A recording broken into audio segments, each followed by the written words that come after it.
predictions all game long. No house odds, just you versus the market. Put your sports IQ to work. Trade every shot, block, steal, run, and moment that shifts the game.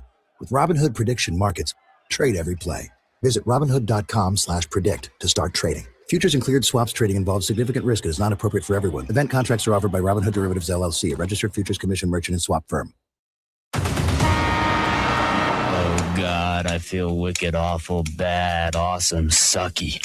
I absolutely cannot face this. Wait a minute. It's Friday. I forgot. It's Friday. It's Friday. What you do? Today is Friday.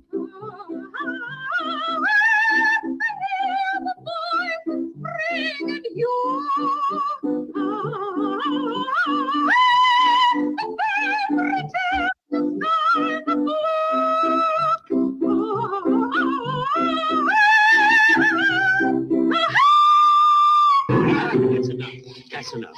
You're supposed to be singing about the voices of spring, not the eruption of a volcano. You've waited all week. Monday, you got through it Tuesday, you got through it Wednesday, you started to smell it. Thursday, you were right on top of it, and now it's here! It's Friday! It's time to rock and roll! Now, from Wichita's most listened to sports radio, 97.5 and 1240 KFH. This is Sports Daily. And there it is. Welcome in, everybody. It is Friday on Sports Daily. We need a little extra pep in the step. We are, dare I say, dragging ass this morning, TJ. It is an early morning after March Madness. Man, they make March Madness go late these days on Thursday and Friday. Woo! But it was great. It was a great day of March Madness. Hope everybody's brackets are okay. I think for the most part, everybody's brackets should be okay, right? Through the first round. Nothing absolutely outrageous yesterday that would have been bracket busting. Was there? I don't think so. Good morning, everybody. Jake Ballbrock, TJ Cleveland, Max Power in with you. Max has got the KFH hotline at 869-1240. We've got you on your video stream, Facebook, YouTube, X. You can comment there. You can also watch us, of course, as always, on 12 News Connected. You can listen to us on the Odyssey app. Leave us voice messages there. We appreciate you each and every way that you get in touch with the program. We will have, a lot of bracket talk. We'll get you ready for KU, who plays a late one tonight. Hope you can get a nap in at some point during the madness today. It'll all be what's on tap, though, brought to you by the Wichita Brewing Company, now featuring the Dub event venue at WBC Delano, perfect for graduation parties, receptions, rehearsal dinners, meetings, and reunions. Visit wichitabrew.com to begin your booking at the Dub event venue at WBC Delano, where groups gather. How are you this morning, TJ? Late night. Hello. Many may think I'm wearing this red quarter zip. It's got a little baby J on it, getting ready for KU tonight. It also is twofold because I'm also saying go big red. Jacob, they look freaking good. They did look good. They look good. Look, it's the first round. I mean, did they look as good as my Houston Cougs in the first round? I think they look as good as anybody. They look good. They look good. All the good teams, all the teams people might be picking as champions outside of Duke looked good yesterday. I think the bigger disappointment for us would be South Florida, who just didn't have enough left in the tank at the end of the day. I'll tell you, I took all of my, and I need to do this again today. I took all the games where my teams were dogs. So all the upsets that I had in my bracket, and I parlayed them. Like it ended up being a 5 or 6 teamer. And I was South Florida. I did it on the money line, and I was South Florida away from like a plus 130 bet, like 130-1, but I also backed it up with a cover the spread parlay that hit last night with St. Louis finishing things off. Boy, St. Louis looks fantastic. St. Louis, who is St. Louis's second round matchup? Which one do they get? Which one is in trouble? Because St. Louis looks really, really good. I think that's Michigan. It is. Yeah. Michigan, who let Howard hang around for a little bit and then put their foot down. St. Louis looked really good. And they're the team that has the coach everybody wants, who's going to stay. They've got Kareem Abdul-Jabbar. That team is good. They may have been the biggest eye opener last night. Big 12 loses BYU. No surprise there. Texas comes in on the play-in. BYU's hobbled. I don't think that's a surprising outcome. I think that line was tight. TCU advances for the Big 12. Houston advances for the Big 12. It's a Big 12 heavy day today, right? Those were the only ones. Those were the only three, were they not? Am I missing one on the Big 12 yesterday? So you catch 5 Big 12 teams you should in action today. So we're watching that, of course. There's all in all, though, it was a good day of March Madness. I thought the round was good. We got the big comeback win from VCU to tickle the fancy there. High Point. They finished the job in the 12-5. We had the number 1 have the little scare there from Siena. We got it all in day 1 of the brackets. That was a really, really good way to open things up. We did. Our pal Brady Bowman, 12 News, the only person I know with St. Louis in the Final Four, and he must feel a little smiley about that one. You want to know? You want to localize everything? They always say in news to localize everything. Guess what? Josh Schertz and Robbie Avila, Kareem Abdul-Jabbar, if you will, played Shockers last year. Shockers beat them by 20. So yeah, they transitive property people, right? How many games did you get right yesterday? All but I think I missed 3. I didn't pick 13 to 16. I picked North Carolina, I picked South Florida, and I picked BYU. And so two of those hurt me because I picked BYU and South Florida to the Elite 8. Ooh. So yeah, BYU going to the Elite 8. Yeah, I had them beating Gonzaga, which I still like. Texas is going to beat Gonzaga now. Texas is good. Texas is good, but Texas gets that play-in. They get that play-in advantage, which has been a real thing. Did you see about that, by the way? That's a headline. I'll just break that off the top for you. Did you see that Texas flew overnight on like a 5-hour flight, and like had to play that day basically? Like they stayed the night in Dayton, then flew the next day, and because of delays or whatever, they flew overnight, got there the morning of their game, and then played. It's wild how that stuff. I mean, you throw it out the window when you've already played a game. It's like you just ride the first week on adrenaline out of these play-in games. We'll see Miami of Ohio today, and see if they can follow it up. It's I don't think I took Miami of Ohio to a second game. Who do they play today? That's an 11-6. Man. Oh, Tennessee. Yeah, I have Tennessee. But I should have changed that. I'd rather have Miami of Ohio, but that'll be today. I love it. It was a really strong first day. That VCU comeback win over North Carolina, that's big time stuff. That's big time stuff. And you see a star player born. I mean, he was a star player all year. That's your 6th man of the year in the A-10, and I'm not sure why they just kept bringing him off the bench. It almost feels like they did it just for fun in Hill, but I saw him interviewed in their conference tournament, and Terrence Hill's, he's a baller, man. He is really, really good. And stars are born this time of year. Guess what, TJ? He's a sophomore. In this draft class, he's coming back. He's about to make bank. Yep. So he's gonna get some phone calls. I would have to imagine. He's gonna be able to go shopping, peruse the country.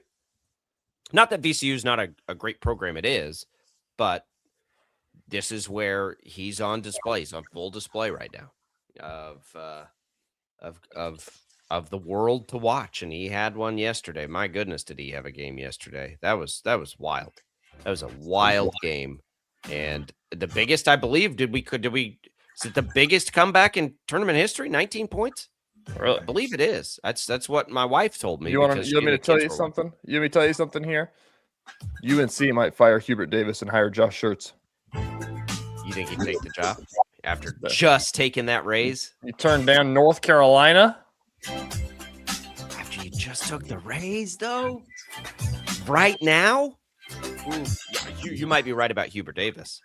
They lost their star player. I don't know. We might need to think about that and discuss it. All right, we've got a lot to talk about today with March Madness.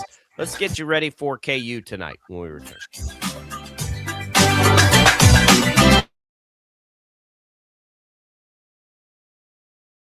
lightning, hail, tornadoes, flooding.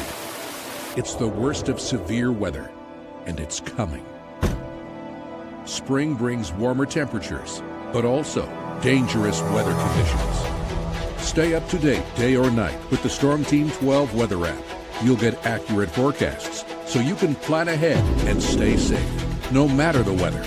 Download the Storm Team 12 weather app, brought to you by Stutzman's Greenhouse. The future of television has arrived. Next Gen TV is here with stunning video, movie theater quality sound, enhanced voice clarity, and interactive features, all upgradable for the future. Learn more at watchnextgentv.com.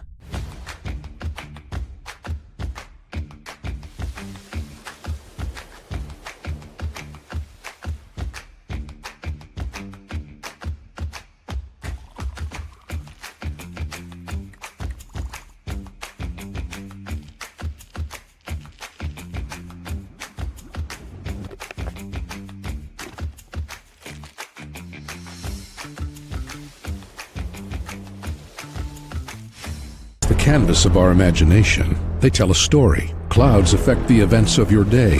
Sometimes they growl, sometimes they inspire, but they're always the messengers of nature's mood, written in the sky. Storm Team 12 understands the language of clouds. We're dedicated to decoding their message, so you know what to expect. Behind every cloud, there is a story waiting to be told. Trust Ross Jansen and Storm Team 12, alerting you first to the impact on your life. We are following a breaking update. Every day, all day, stream the stories that have you talking near and far. Whoever is behind the wheel of this bus is not stopping. From hundreds of local reporters and meteorologists spanning the country. Chaos here this morning at the UW campus. Search LNL for the all-new Local News Live streaming app. Odyssey is one of the most influential audio and entertainment brands in the nation. You already know Odyssey's iconic local radio brands in Wichita. But did you know Odyssey has the country's best collection of music, news, and sports brands? Odyssey is also a premium podcast creator, major event producer, and digital innovator. Odyssey brings people together across the country and right here in Wichita. Odyssey also delivers meaningful radio and digital audio results. Find out our story and impact at odysseyinc.com/Wichita. Make yourself known now. 31001 in traffic pursuit. Oh my God, here. Investigate TV Plus begins with real people. We investigate stories that impact you and inspire change every day. Something is broken. Real problems. Why are they hiding it? And real solutions. My daughter was dying in front of me. What was your reaction when he said that? Investigate TV Plus, weekdays at 3:30 p.m. on KWCH. Sometimes people tell us, I don't get it, it's just tea. But let me tell you, we are so much more than just tea. With 20 plus flavors of sweet and unsweet iced tea, the possibilities are endless. Come on in and try them all for free to find your favorite, or get us on the go for your busy lifestyle. And don't miss happy hour every day. So the next time someone tells you it's just tea, tell them to come by and find out why we say, drink tea, be happy. Jim Rome here, lighting up your afternoons on The Jim Rome Show. Catch me starting at 2 on Wichita's #1 sports radio, Kansas Fan Headquarters, 97.5 and 1240 KFH.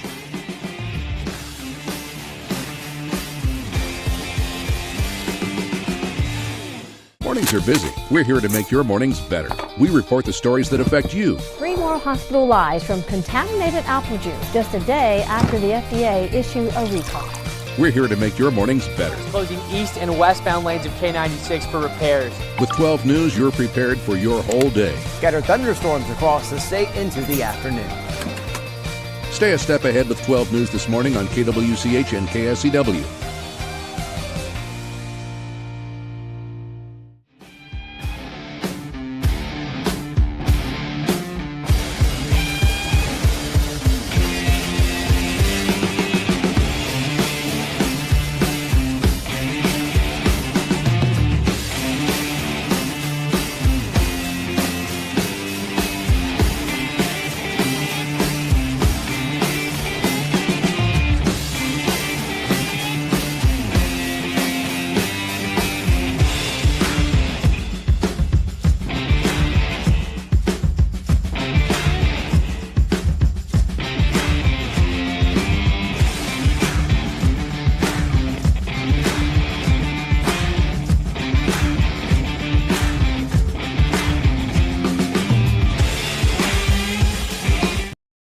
This is Sports Daily on KFH.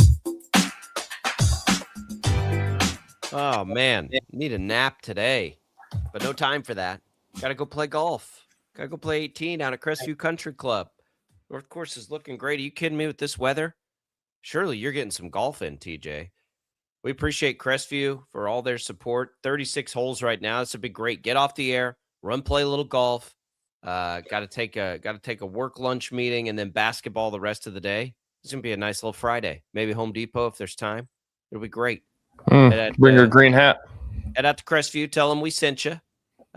All kinds of great memberships right now that they can offer. Age-related, activity-related. They even have some that are South Course only now. Give them a call. Tell them we sent you from Sports Daily and ask about all the different things they have out there. We appreciate their support. Yeah, I'm tired, TJ. Like, I'm getting too old for. You didn't even make it. Did you even make it? No, I didn't make it through all the games, but I had this man cold, and so I had like a coughing fit in the middle of the night for 2 hours, basically.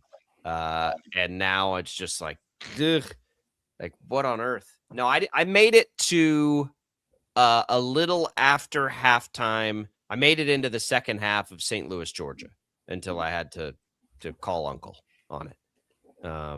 So I'm waking up to the Gonzaga and Illinois monster win news, basically, is where my night ended last night. What time did you guys get on the air? I left. I left at 10. But I think that they got on at about like 11:45. It looked like they're 11:30. I don't think that they got past the midnight threshold. Didn't get to midnight. That's always the race. If you're at a CBS, I've been at a CBS affiliate my whole career, 20 years, and it's always the race.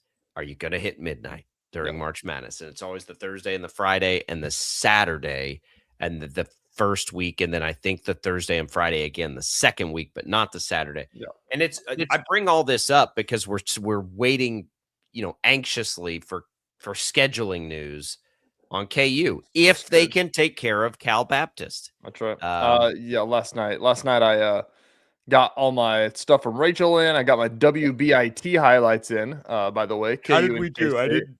K-State won in a close one. KU won, but they were down like 10 in the third quarter. But they clawed back and won that game. So now what does that mean? 2 wins away from Wichita. Got it.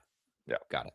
So that's exciting. I hope they make it. That'll be really, really cool. Are they done hosting or can they host another game? I'm not sure how if it's the same as the NIT, then no. But if it's the WNIT rules, then it's just a bidding process. So I'm not sure who's hosting the next game. All right. Well, we'll keep an eye on that. Congratulations to both the Jayhawks and Wildcats women's basketball programs for their wins. The other 2 teams alive in the postseason, KU's men, Wichita State's men, still to play. KU, the late one tonight. That's going to be a late one too. It's on CBS. So, I mean, that game tipped. That game last night probably tipped. It was about 9-10. That St. Louis game. That's kind of the window we're looking at with KU there. So that's what it'll be. They'll give their shot to High Point, and we'll take a look. It's a look. High Point. Sorry, High Point is a 13. 13's win in this tournament. It's not all that different than a 12-5. You play a team like Cal Baptist, you're playing one of the better mid-majors in the country this year. And so get ready, right? The Lancers are good. They have good players. They've got 2 really good players. They've got 1 elite level player, and KU is going to have to bring it. This is not the same as a 16 versus 1 or a 15 versus 2. This is a pretty good mid-major team. KU's a 14.5-point favorite going into this game, TJ. What is the thing that must happen in order for them to not have a scare here? Oh, man, I don't know. Make 3-pointers. Look like you have an offense outside of your big guys, basically. I think I'd take it the other way.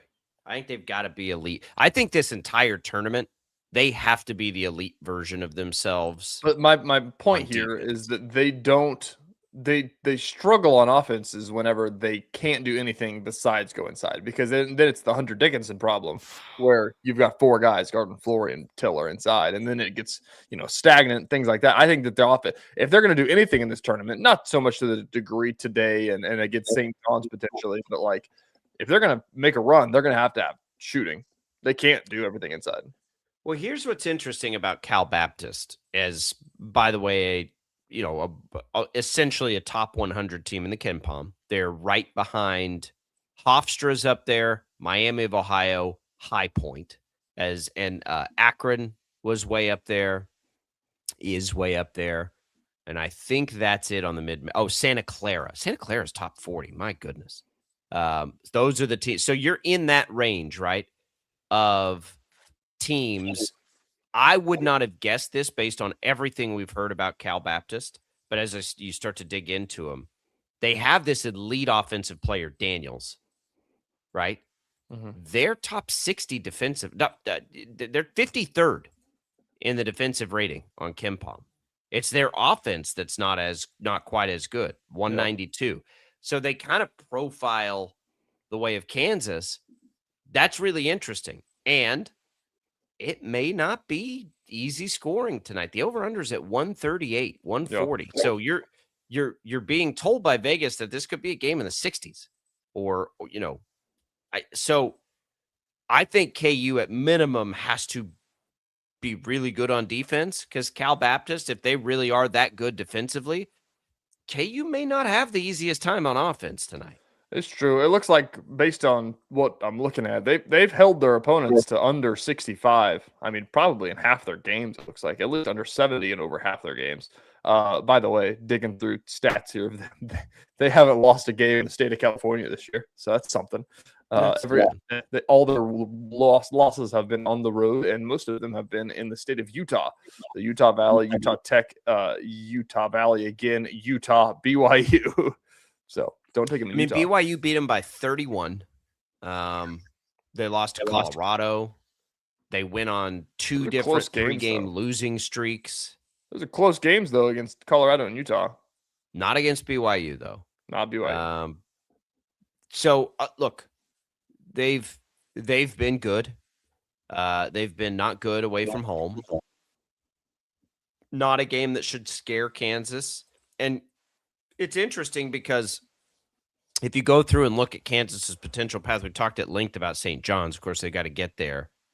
It's another game where they're going to play a defensive-oriented team that struggles more on offense than they do on defense. It's kind of an interesting bracket that way. UConn, although UConn is still really good on offense, they're much better on defense this year. Michigan State, the same, better defensively than they are offensively this year. All the teams that are coming in play in that region kind of profile the same way, which is pretty interesting. They got to get through it. You got to get through this first one. I don't want to overlook Cal Baptist. That's the thing about KU. KU is good enough to beat any team in this tournament. Mm-hmm. Bad KU. I know. I mean, yesterday it can be bad enough to lose to Cal Baptist. To this point, Rachel Hallam, our girl out in San Diego this week for 12 News, she's turned a story yesterday about the team talking about, we know how fast you can just lose and it's over. And so we have to, be locked in. And every team in the field says that. But not every team in the field is like KU in the fact that it's like, we've beaten Arizona and we've lost to Arizona State. Like, there's no middle ground here for KU. Or there is a middle ground, but there's also the two extremes is what I'm trying to say. They have to make sure the middle ground is the floor during this tournament. Exactly. Because remember, the middle ground beat TCU in the Big 12 tournament. That was not KU did not play well in that game at all. And they still beat them. So that has to be the floor. You just can't have the dud Arizona State KU show up, or Cal Baptist will beat you. Mm. And so how do you raise up that floor? To me, it happens when you are absolutely locked in defensively, and then it doesn't matter quite as much because we still know, whether he's healthy or not, there's something there left with Darren Peterson. Like, there is another gear for him that maybe he'll find. We know that Melvin Council is a better offensive player than he has been the last couple of games, and they gave him extra rest to try to get back to that. We know Trey White can be a 40+% three-point shooter. We know Flory Badunga has some offense in him down there. It's Lob City. That's where I'd start tonight if I'm KU. I'd start with Lob City.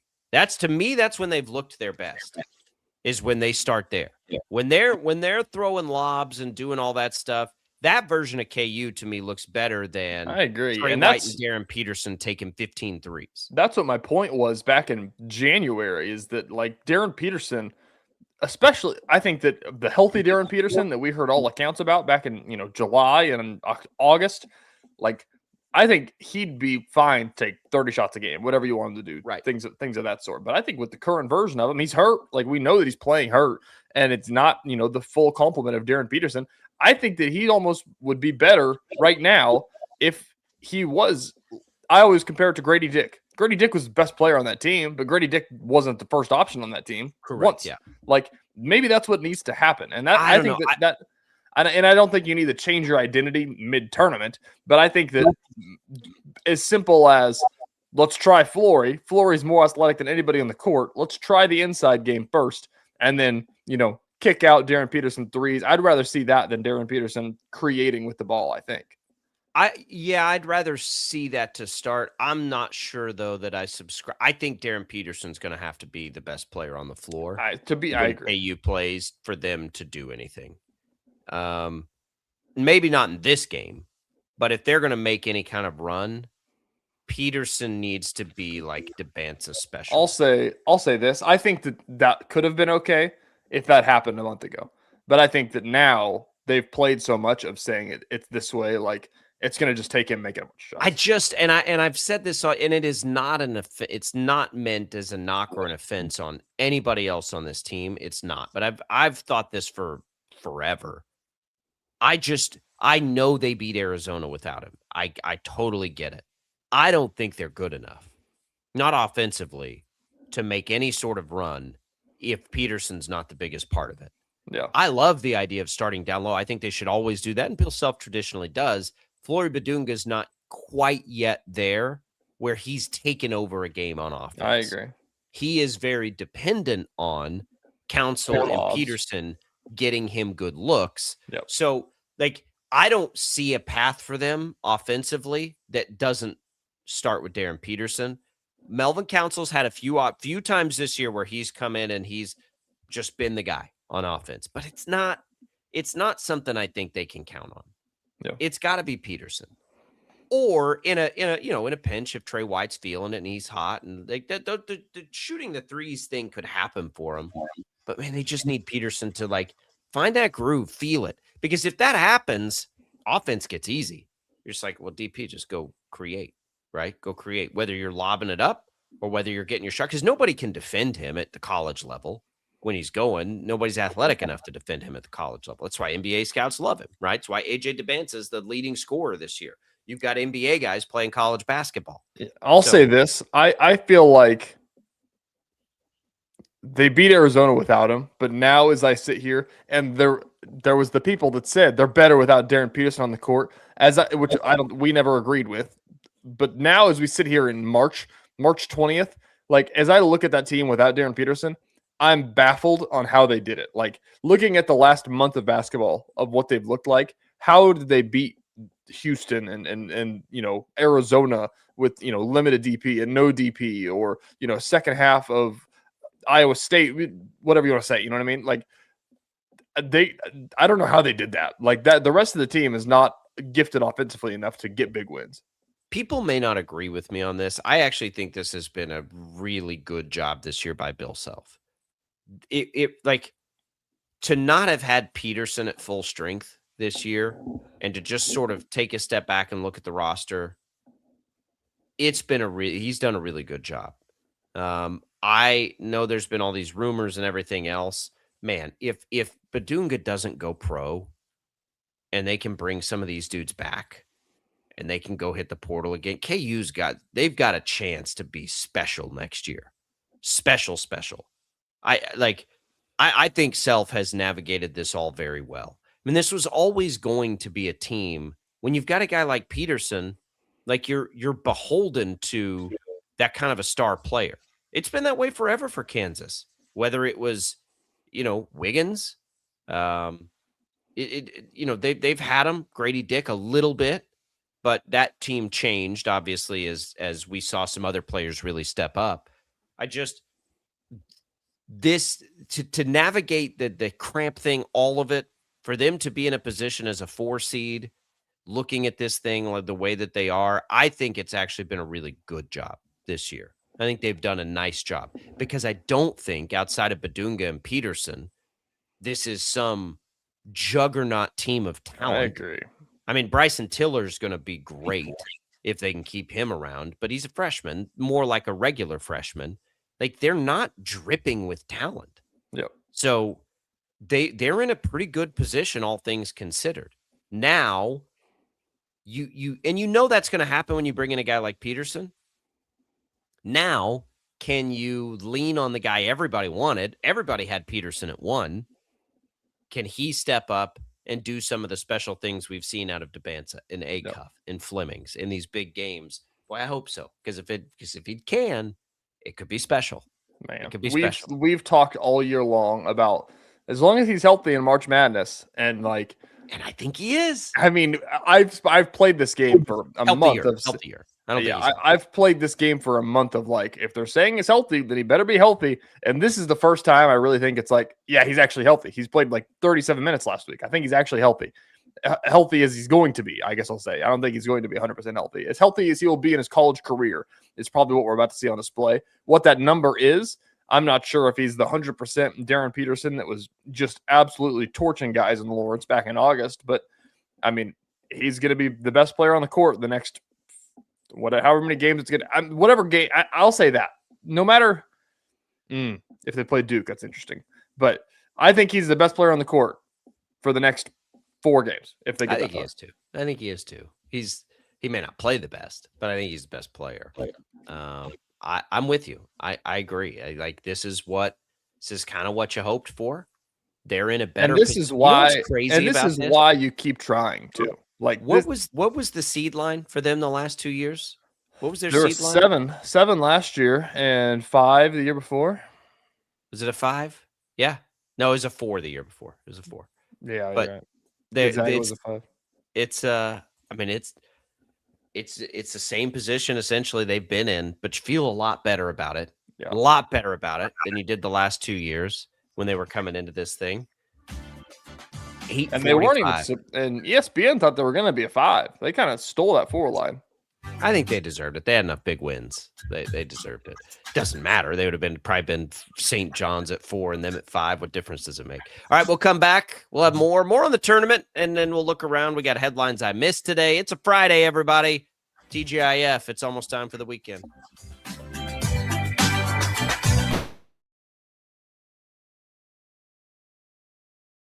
Lightning, hail, tornadoes, flooding. It's the worst of severe weather, and it's coming. Spring brings warmer temperatures, but also dangerous weather conditions. Stay up to date day or night with the Storm Team 12 weather app. You'll get accurate forecasts, so you can plan ahead and stay safe, no matter the weather. Download the Storm Team 12 weather app, brought to you by Stutzman's Greenhouse. The future of television has arrived.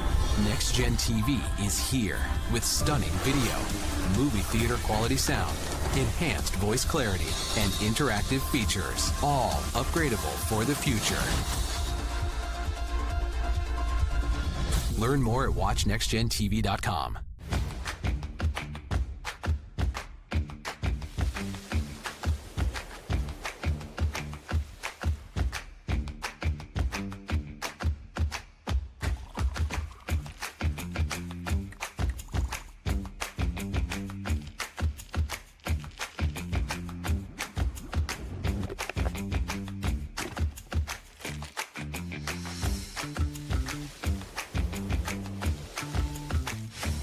Canvas of our imagination. They tell a story. Clouds affect the events of your day. Sometimes they growl, sometimes they inspire, but they're always the messengers of nature's mood written in the sky. Storm Team 12 understands the language of clouds. We're dedicated to decoding their message so you know what to expect. Behind every cloud, there is a story waiting to be told. Trust Ross Jansen and Storm Team 12, alerting you first to the impact on your life. We are following a breaking update. Every day, all day, stream the stories that have you talking near and far. Whoever is behind the wheel of this bus is not stopping. From hundreds of local reporters and meteorologists spanning the country. Chaos here this morning at the UW campus. Search LNL for the all-new Local News Live streaming app. Odyssey is one of the most influential audio and entertainment brands in the nation. You already know Odyssey's iconic local radio brands in Wichita. But did you know Odyssey has the country's best collection of music, news, and sports brands? Odyssey is also a premium podcast creator, major event producer, and digital innovator. Odyssey brings people together across the country and right here in Wichita. Odyssey also delivers meaningful radio and digital audio results. Find out our story and impact at odysseyinc.com/Wichita. Make yourself known now. 31001 in traffic pursuit. Oh my God, here. Investigate TV Plus begins with real people. We investigate stories that impact you. And inspire change every day. Something is broken. Real problems. Why are they hiding it? And real solutions. My daughter was dying in front of me. What was your reaction when he said that? Investigate TV Plus, weekdays at 3:30 p.m. on KWCH. Sometimes people tell us, I don't get it, it's just tea. But let me tell you, we are so much more than just tea. With 20 plus flavors of sweet and unsweet iced tea, the possibilities are endless. Come on in and try them all for free to find your favorite or get us on the go for your busy lifestyle. And don't miss happy hour every day. So the next time someone tells you it's just tea, tell them to come by and find out why we say drink tea, be happy. Jim Rome here, lighting up your afternoons on The Jim Rome Show. Catch me starting at 2 on Wichita's #1 sports radio, Kansas Fan Headquarters, 97.5 and 1240 KFH.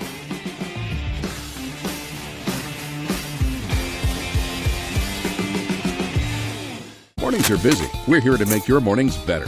We report the stories that affect you. 3 more hospitalized from contaminated apple juice just a day after the FDA issued a recall. We're here to make your mornings better. Closing east and westbound lanes of K96 for repairs. With 12 News, you're prepared for your whole day. Scattered thunderstorms across the state into the afternoon. Stay a step ahead with 12 News this morning on KWCH and KSCW.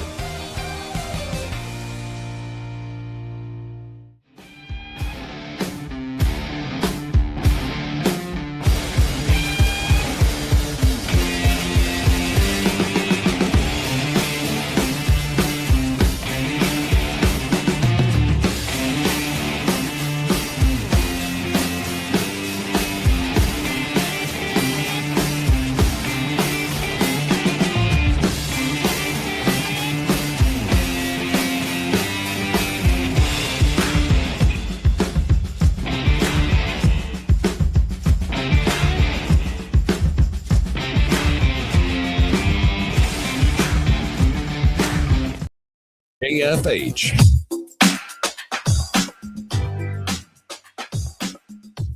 All right, welcome back in here. Sports Daily, everybody.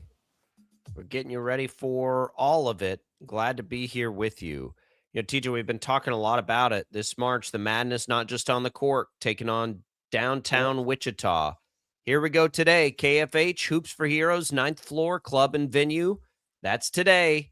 From midday madness buffet lunches to evening madness in the Cloud9 Cigar Lounge, it is the ultimate bracket, the ultimate tournament watch party. Enter the Ultimate Bracket Challenge. 100% of bracket proceeds benefit CamVets United. Supporting our local heroes, get tickets and brackets and learn how you can be a member for a day at 9thfloorwichita.com, 97.5, 1240 KFH. We've got Jason chiming in. Asked if brackets busted yet. Says he found himself cheering for Nebraska just because he wanted to see TJ stay alive in this thing. There you go. There's you some support, TJ. I'm telling you, Kansas is going to become a Husker state by the end of this thing. I'll tell you, Kansas kind of is a Husker state. I know there's a lot of corn. It's hilarious to me how many. Like I posted my bracket and I've gotten about like 10. Like, oh, that's good, and they're all Husker fans, and I'm like, I don't like that at all. There's not anybody that's not a Nebraska fan that thinks they can do it. I don't. Man, I hate that because I do like Nebraska this year quite a bit, to be perfectly honest with you. I don't know if I think they can make this run, but I mean, maybe? Listen to me. What if, think about this, Hoiberg, what if this was Iowa State and you were looking at an Iowa State logo, coached by Hoiberg, same players that Nebraska has, same resume. The only thing that people don't think they can do it because there's a giant red N that means we have not won a tournament game ever before this year. Yeah, how many times has Hoiberg just made a real deep tournament run? I mean, I don't know, but I'm just saying. If he said if it was Iowa State, I mean that's probably a part of it. It's not a knock on Nebraska. I told you Nebraska that I was going to like them in the tournament in October, whenever that was. It's like this is a team that's going to do well in the tournament this year. I just don't think they're going to win a national championship. You know, make a special run, knock off a 1. Yeah, okay. All right. I could see it. They're 4. This is a year where like 1 through 20 is pretty dang good. Where do they fit in KenPom, by the way? 13. Yeah. They're the 13th best team in KenPom. Telling you, people call me crazy. No, it's not crazy. We've said forever this feels like a year where anybody 1 through 4, maybe even 1 through 5, could do it. Now you get down there. Texas Tech's got injuries. St. John's a little limited on offense. I mean, you can find things with all of them, but yeah, you're catching too much grief on Nebraska. It's one of the best defensive teams in the country. They can shoot. They're sitting there. They don't profile any different than Gonzaga or UConn. They got a great chance. If I'm you today, I feel awesome. I'm telling you, having because nobody has them. Doesn't mean I think they're going to do it. I agree.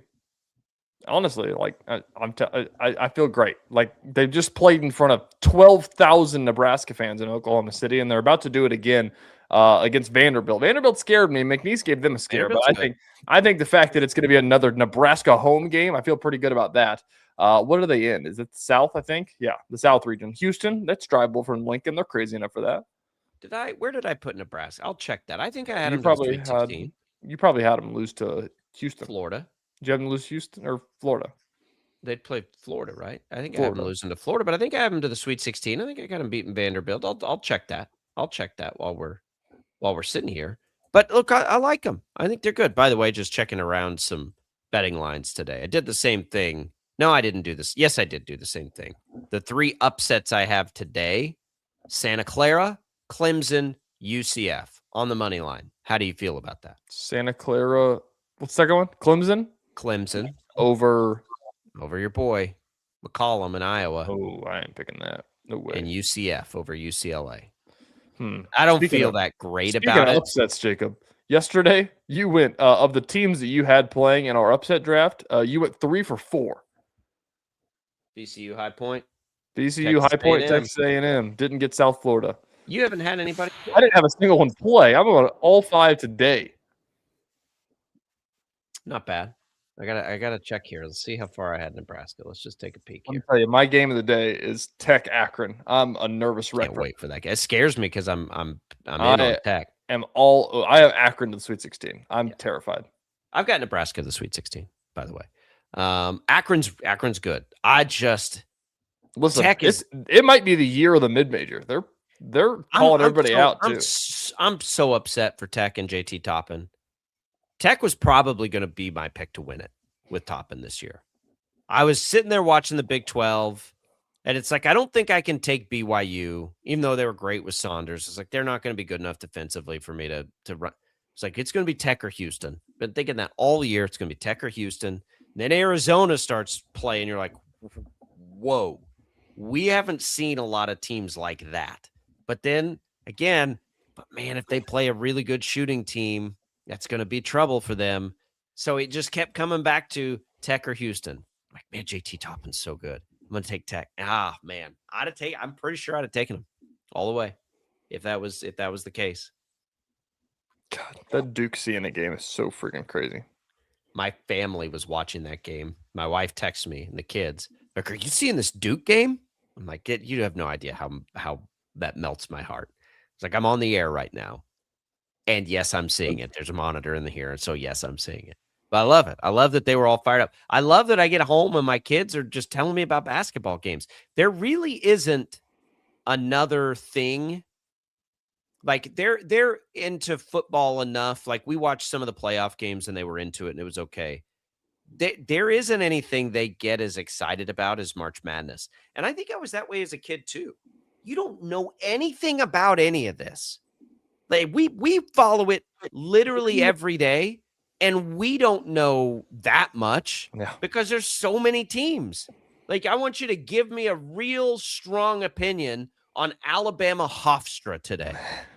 But man, when that game goes on, I'm locked in. I know. I'm just like, here we go. This is something interesting. Speaking of Duke Siena, just give me your knee-jerk reaction here. If I was sitting next to you watching that game and I was like, man, I had Duke pretty far. I didn't. But let's say I had Duke to the Final Four. I really need Duke to win this game. I got to cheer for the Blue Devils. Well, unless you had him as your champion, I don't probably not cheering for him. If you had him as your champion and you're not rooting for the 16 seed to beat him, like yeah, I don't care about any circumstance in the world. That's hard. You have to cheer for the 16 seed. I was asked that question last night. That is a really interesting dynamic. I will tell you. I think the only reason I wouldn't cheer for the 16 seed in that circumstance is if it was the Jayhawks, Wildcats, or Shockers. It'd have to be one of your teams. Like you can't cheer for Duke in that situation. Even if you had $100 on Duke, you see the one guy that bet $2,500 on Duke to get a free lunch to win to win $5. Jeez. I like winning a bracket challenge. I'm trying to think about this now. It is a different. I don't think I'm going to agree with you on this one. We've seen now the 16 versus 1. Twice. It's no longer a new thing. We've seen it twice in 7 years. So for me, yes, it's great in that moment. But when your bracket's busted, you do lose some of the buzz for the tournament.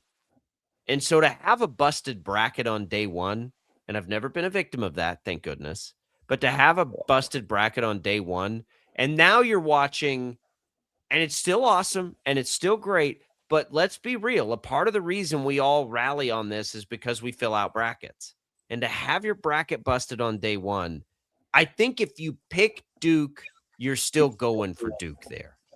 Not necessarily, like I had Duke to the Final Four, and I'm damn sure not going for Duke. Because nobody has, like everybody, there's such a large percentage of people. At that point, you're just like, all right, just give me chaos in that region. Yeah. Let's go. Plus, for us, it's good for Kansas. So, yeah.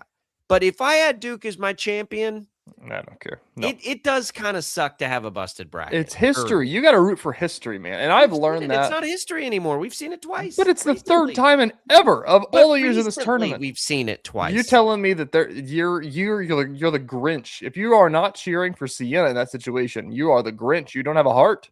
Only I know. I don't care. No, I don't care. You could bet $1,000 on Duke, and I'd still be rooting for Siena. We need like a live poll. I wonder what people's answer to that would be. People have to agree with me. There's no way, and I don't care. They probably do. I think they probably say they would.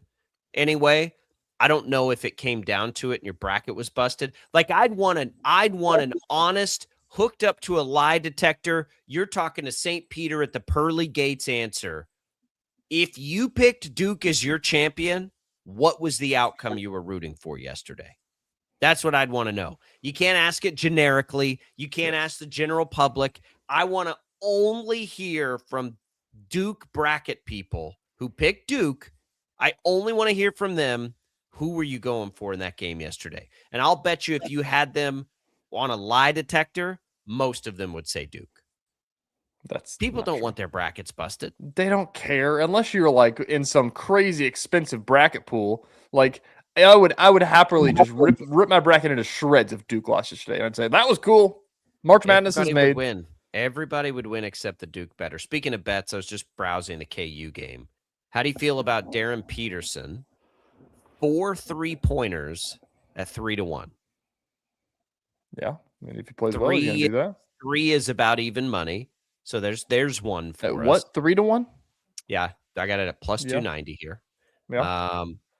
This Dominique Daniels guy basically is getting the same odds as Peterson on all the scoring props. I don't think I like that. What about Trey White 3? Trey White 3s is not available on the site I'm looking at right now.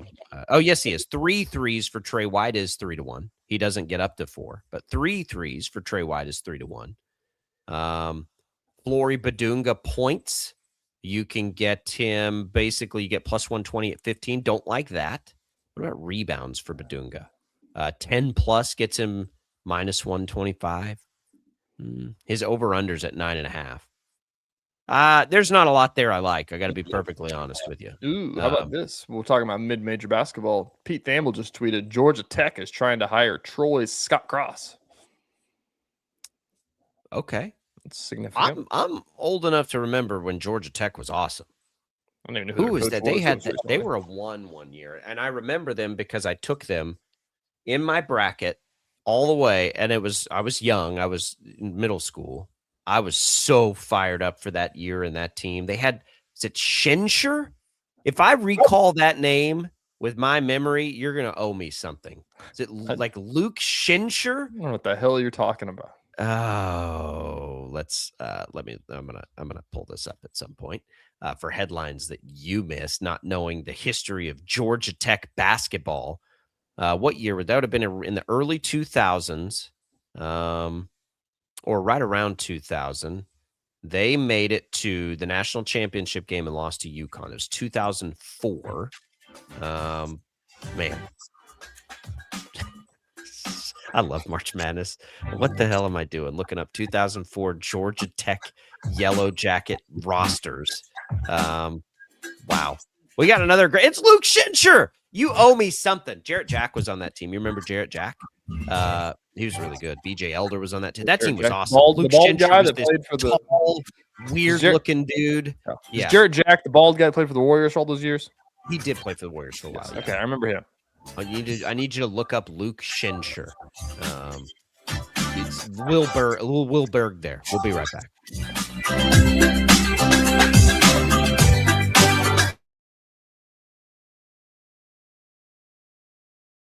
Lightning, hail, tornadoes, flooding. It's the worst of severe weather, and it's coming. Spring brings warmer temperatures, but also dangerous weather conditions. Stay up to date day or night with the Storm Team 12 weather app. You'll get accurate forecasts so you can plan ahead and stay safe, no matter the weather. Download the Storm Team 12 weather app, brought to you by Stutzman's Greenhouse. The future of television has arrived. Next Gen TV is here with stunning video, movie theater quality sound, enhanced voice clarity, and interactive features, all upgradable for the future. Learn more at watchnextgentv.com.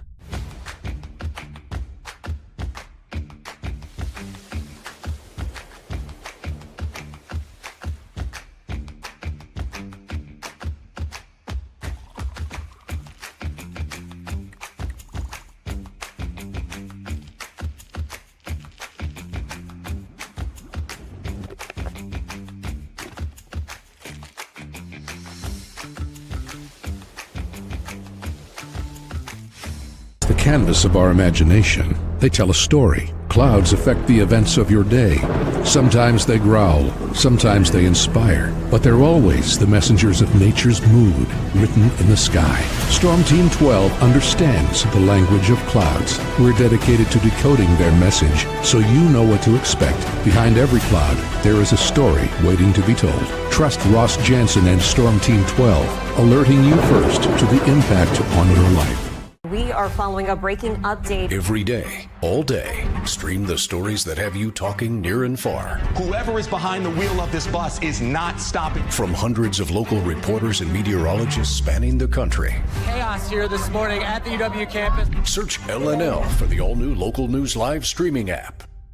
Odyssey is one of the most influential audio and entertainment brands in the nation. You already know Odyssey's iconic local radio brands in Wichita. But did you know Odyssey has the country's best collection of music, news, and sports brands? Odyssey is also a premium podcast creator, major event producer, and digital innovator. Odyssey brings people together across the country and right here in Wichita. Odyssey also delivers meaningful radio and digital audio results. Find out our story and impact at odysseyinc.com/Wichita. Make yourself known now. 83-1001 in traffic pursuit. Oh my God, here. Investigate TV Plus begins with real people.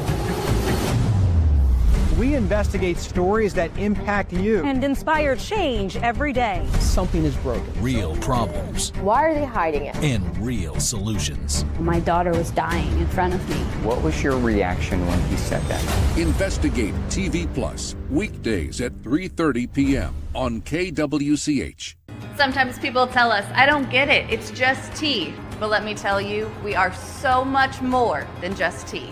With 20 plus flavors of sweet and unsweet iced tea, the possibilities are endless. Come on in and try them all for free to find your favorite or get us on the go for your busy lifestyle. And don't miss happy hour every day. So the next time someone tells you it's just tea, tell them to come by and find out why we say drink tea, be happy. Jim Rome here, lighting up your afternoons on The Jim Rome Show. Catch me starting at 2 on Wichita's #1 sports radio, Kansas Fan Headquarters, 97.5 and 1240 KFH.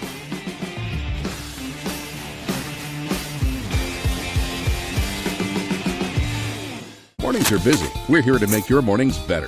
We report the stories that affect you. 3 more hospital lies from contaminated apple juice just a day after the FDA issued a recall.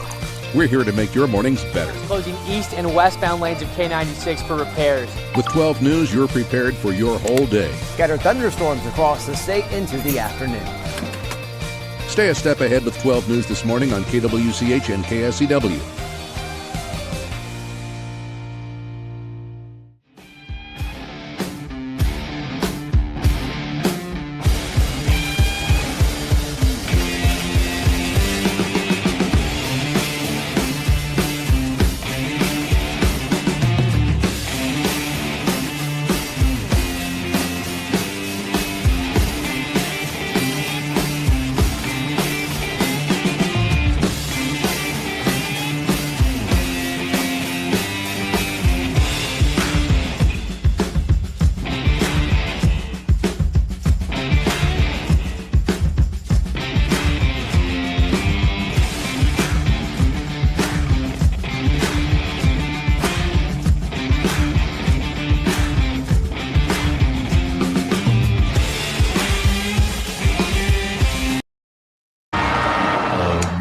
I feel wicked, awful, bad, awesome, sucky. I absolutely cannot face this. Wait a minute. It's Friday. I forgot. It's Friday. It's Friday. What you do? Today is Friday.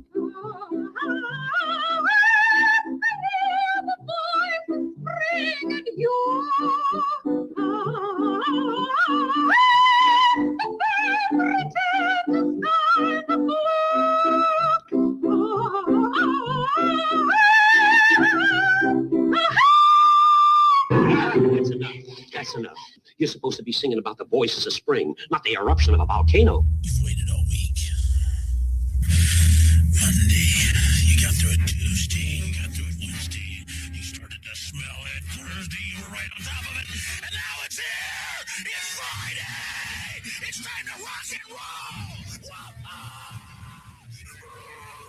Now, from Wichita's most listened to sports radio, 97.5 and 1240 KFH. This is Sports Daily. All right, welcome in to another hour of Sports Daily. Glad to be here with you. Glad it is a Friday. Hope everybody can enjoy some more March Madness. Hope everybody's brackets are intact. We will be talking more KU the trip out to San Diego. They talked yesterday. Here we go. We'll also have headlines I missed, your calls, comments, commentary, all welcome here on Sports Daily. It's all What's on Tap, brought to you by the Wichita Brewing Company, Delano, featuring live music this Sunday at 4 o'clock. Send off your Sunday with live tunes, tasty treats, good times at WBC Delano, your spot for spring Sundays. Visit wichitabrew.com for more info. Wichita Brewing Company, where groups gather. Milk Chamberlain goes for St. Louis last night. Did he not get a tournament game in for Indiana State? What was the deal there? No, they just missed. They were like the last team out or first team out. That's right. They didn't win. So this is the debut. Boy, we got so much of him. Larry Nerd, Milk Chamberlain, Kareem Abdul-Jabbar. I can't remember. I saw an interview that he gave his favorite one. I think it was. I can't remember if it was Larry Nerd. It wasn't Kareem Abdul-Jabbar. I'm pretty sure. I think Milk Chamberlain is my favorite. Yeah, that one's pretty good. Larry Nerd is also good. But I thought, man, for as much as we tracked him, it feels like they got in the tournament that year. Yep. I guess we were just watching him through the. We watched him in Arch Madness a bunch. I guess so, but the country was enthralled, and they were. What were they? Were they kind of in a Miami of Ohio situation that year, where they were unbeaten probably for a while, and so we all had our attention on them? Maybe that's what it was. Yeah, they were ranked. I know. And then Shirts left for St. Louis, and we're like, what? Like, yeah, is that a jump? Yeah. Did you look up Luke Schincher? Yes. Boy, when I tell you he's a Wilberg. Yeah. Something to be said about that. Tall gingers. We love them. That's right. All right. All right. Headlines we missed. Let's go. Do it. All right, Sports Daily fans, let's take you to the sports headlines Jacob probably didn't see. All right. Right off the bat, we got a banger. This is on the ESPN homepage. This is one of the major headlines, apparently, according to them. NYU, the women of NYU in Division III women's basketball, the winning streak has come to an end. They lost to Scranton. Dunder Mifflin Paper Company takes down NYU. Why is that significant, Jacob? Because NYU was riding a 91-game winning streak. And I did not know NYU had athletics. It's a D3. Okay. I didn't 91. know that. I don't know how far back that goes. That has to be like 3 years, like back-to-back championships probably. It has to be 3. It would, no matter what circumstance, it has to be at least 3. It might be 4. Yeah. NYU. Streak is over. Everything, all good things must come to an end. It did for NYU last night. What's my other one here? Siena. We talked about Duke here. So Siena yesterday played all their starters 40 minutes the entire time. So I don't know the entire backstory, but they were missing players. I know. I'm trying to figure this out, but I'm digging through their entire conference tournament. They didn't have a player that played under 29 minutes of their starters. So I think that they had maybe a breather in there once or twice. It's super interesting, because people were kind of torn about this. Is that like, did they do the right thing or not? And it's like, they were missing players. They're like, they had 2 scholarship players off of their bench, I saw, and they both were just like freshmen basically. And so it's like, what is a 90-second breather going to do for your starters? You know, like, what's your thoughts on this? What do you mean? Of course they did the right thing. They played their best players. My wife, I got home, she asked me about this. She's like, I can't believe they never even gave him a break. But she was coming at it as all those guys went out there for nothing. They didn't even get to play. And I'm like, oh, well, listen, that happens a lot. Yeah. You know, never, like there's something to be said of, and it's smart. This is also interesting. Some people started talking about Duke, is that Duke was losing by 15, and they had to look, and they're like, all right, they're not going to play a bench player, are they? They're like, full court press them. Yep. It's a smart thing to do. That's how That's they what won you the do. game. Yeah. It really is. So credit to John Shire for being able to do that. That's pretty impressive. But yeah, I mean, it's insane. That is an insane breed of basketball. Jerry McNamara. Go for it. That's wild. Jerry McNamara, one of my favorite college players of all time. Yeah. All time. Yeah. I'm glad he's having success there. I hope he's able to parlay that into something, because he's as much a March Madness legend as we have. He was so good in March Madness. Yeah. To Rick's point, he's correct. They did sub one guy in, but he played so little he didn't even register a minute. So technically, all starters still played 40 minutes. That guy played less than a minute. So they did play 6, but not really. All right, let's keep going. Stay with March Madness here. Miami, Ohio, the other night. I don't know if you saw this. I don't know if I played this for you yesterday or not. Travis Steele, the head coach, got in the press conference and has been taking the mid-major victory lap that we saw High Point take yesterday, which they should. They're having a time right now. He said something that people are going to call this an upset, but it's not an upset. So we know we're better than SMU, and a lot of people know we're better than SMU. The problem was we couldn't prove it to anybody. We couldn't schedule any games. Look at Belmont. Belmont won all these games. They couldn't get a single person on their schedule. They shouldn't have made the tournament. They could have beaten somebody in this tournament, no doubt about it. I have a ton of respect for Casey Alexander, now coach of the Cats. Name dropped. Name drop. Everybody knows we're better than SMU. No, he didn't say that. He didn't say that. He said they know that they're better than SMU. Okay. Look, it's I don't know how you fix that. It's been it's not a new challenge at all. Wichita State used to wonder the same thing. The only time they could get those games were in the November tournaments. Yep. Right? There was a year they beat Baylor. Like that, and then you're stuck to the Valley. So I don't know what you can do to help that. I don't know. You know what you do in that situation? You leave the Valley and join the American with UConn and Houston and Cincinnati in it. Correct. And now you're the American without UConn or Houston or Cincinnati. And that takes a long time to do. I think that the best thing that could probably happen for these teams is like that tournament they have in Vegas is just keep expanding and creating things like that. If the NCAA invited to. If the NCAA wants to step in and try to fix this, because it's a problem for the bottom 260 teams, basically. So it's like they could step in and say, like, you have to include at least 3 mid-majors in all these tournaments and make them play games. Like, because then that's how you do that. Because that's the only thing those that they tournaments have. are trying to make money and they're trying to draw fans and they're trying to do all that stuff. I don't know what their good solution is because I get it. Like all those years, KU would never schedule Wichita State because why would they? Yep. Right. Outside of because it'd be fun. You'd probably have to have like state lawmakers step in and say, here's the decree. Wichita State will play KU and K-State every year because we want to see it. Which, we hear about that kind of thing happening in football when the conferences were broken up. So that's what it would take. Like, hey, you're a public institution. You're doing this for the fans. You guys are playing each other at least once a year. All right. Rapid fire. I got 3 more. Staying with the tournament. The oldest player in the NCAA tournament field this year, G. Nagala. Who does he play for, Jacob? We just saw him, didn't we? Did we see him play yesterday? No. Then I don't know. The Kansas Jayhawks. Wait, what? He's a walk-on 7th year from Canada. G. Nagala, number 0. Okay. He's played about 40 minutes total. He's been playing lately, hasn't he? No. Did he play? He played against K-State because they beat the crap out of him. And it was also senior day. Okay. So you saw him there. All right. I got 2 more here. We talked about this one yesterday. I know you saw this one, but I just got to say it because I can't go a full 2 hours without talking about this. Chase Johnson, High Point. Doesn't make a 2 the entire year and then makes the 2 for the win at the end of the game. That is incredible. That was probably the number 1 headline out of March Madness that I saw on all the site browsing. I told you a week ago.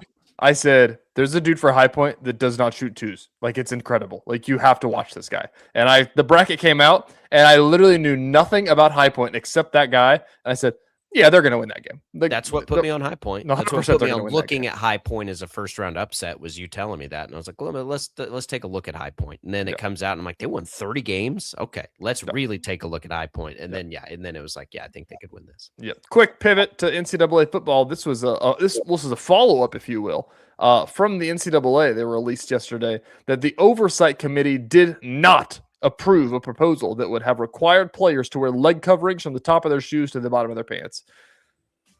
The thighs are staying out. Good. You want the short shorts? Yeah, remember when college players used to Ezekiel Elliott roll them up and show the abs off? No. We're not talking abs. We're talking. I know what you mean, but let them do what they want. I guess there's a safety thing there, but whatever. That's fine. It's not the NFL. Don't try to make it like the NFL. All right, that's headlines I missed.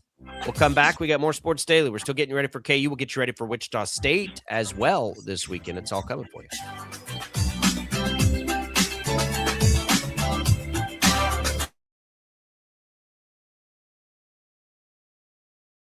lightning, hail, tornadoes, flooding.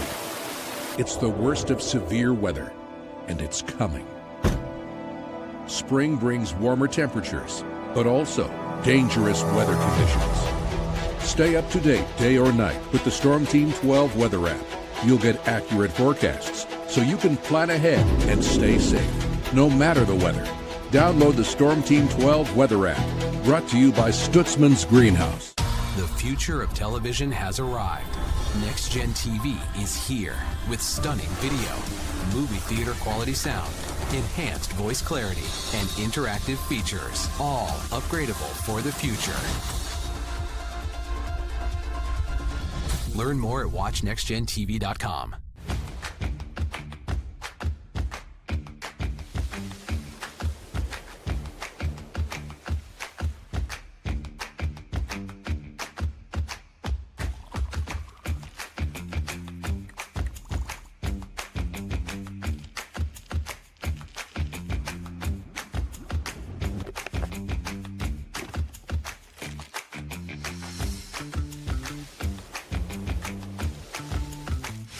The canvas of our imagination. They tell a story. Clouds affect the events of your day. Sometimes they growl, sometimes they inspire, but they're always the messengers of nature's mood written in the sky. Storm Team 12 understands the language of clouds. We're dedicated to decoding their message so you know what to expect. Behind every cloud, there is a story waiting to be told. Trust Ross Jansen and Storm Team 12, alerting you first to the impact on your life. We are following a breaking update. Every day, all day, stream the stories that have you talking near and far. Whoever is behind the wheel of this bus is not stopping. From hundreds of local reporters and meteorologists spanning the country. Chaos here this morning at the UW campus. Search LNL for the all-new Local News Live streaming app. Odyssey is one of the most influential audio and entertainment brands in the nation. You already know Odyssey's iconic local radio brands in Wichita. But did you know Odyssey has the country's best collection of music, news, and sports brands? Odyssey is also a premium podcast creator, major event producer, and digital innovator. Odyssey brings people together across the country and right here in Wichita. Odyssey also delivers meaningful radio and digital audio results. Find out our story and impact at odysseyinc.com/Wichita. Make yourself known now. 83-1001 in traffic pursuit. Oh my God, here. Investigate TV Plus begins with real people. We investigate stories that impact you. And inspire change every day. Something is broken. Real problems. Why are they hiding it? And real solutions. My daughter was dying in front of me. What was your reaction when he said that? Investigate TV Plus, weekdays at 3:30 p.m. on KWCH. Sometimes people tell us, I don't get it, it's just tea. But let me tell you, we are so much more than just tea. With 20 plus flavors of sweet and unsweet iced tea, the possibilities are endless. Come on in and try them all for free to find your favorite or get us on the go for your busy lifestyle. And don't miss happy hour every day. So the next time someone tells you it's just tea, tell them to come by and find out why we say drink tea, be happy.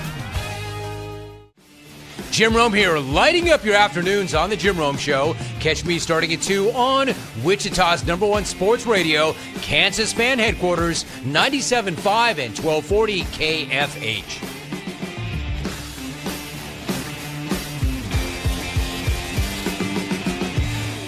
Mornings are busy. We're here to make your mornings better. We report the stories that affect you. 3 more hospitalized from contaminated apple juice just a day after the FDA issued a recall.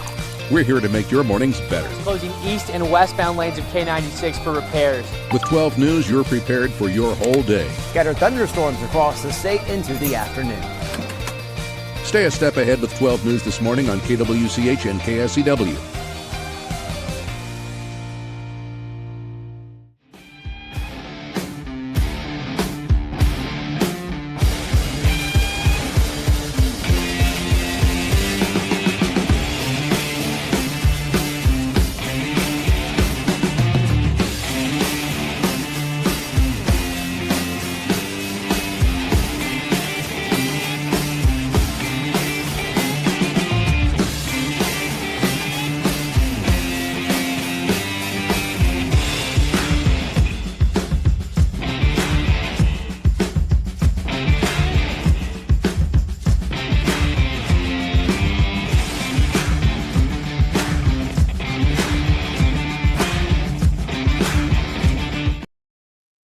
is on KFH.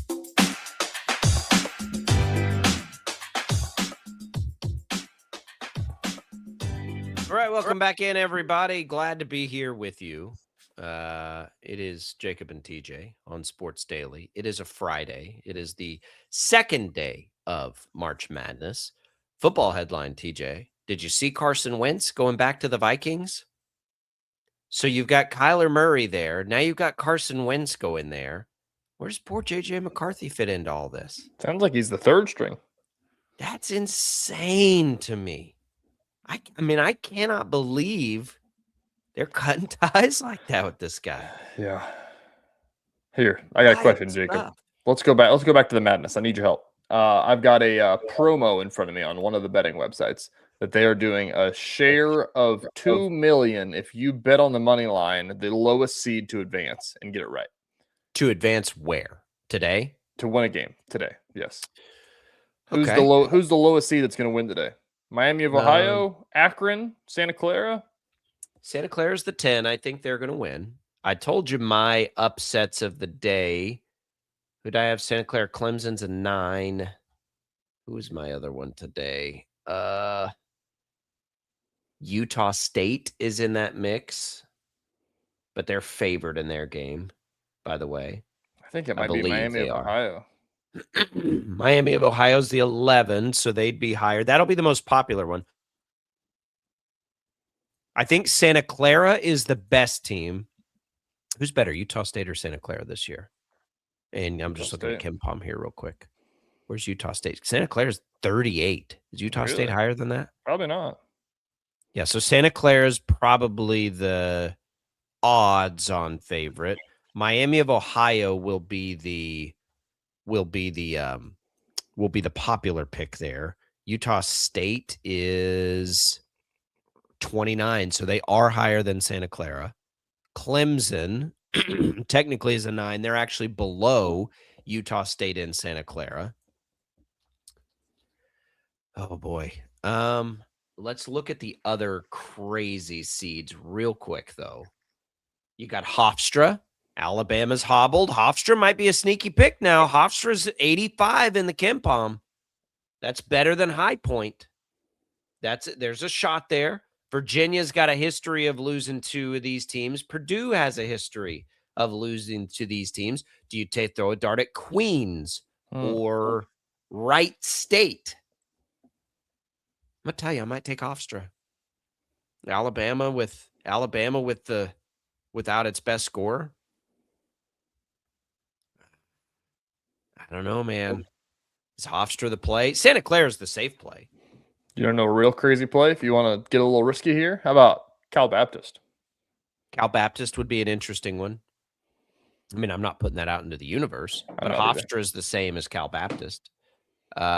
I think I'd take Hofstra. Which side is this? I might get on that. DraftKings? Who's doing that? Yeah, DraftKings.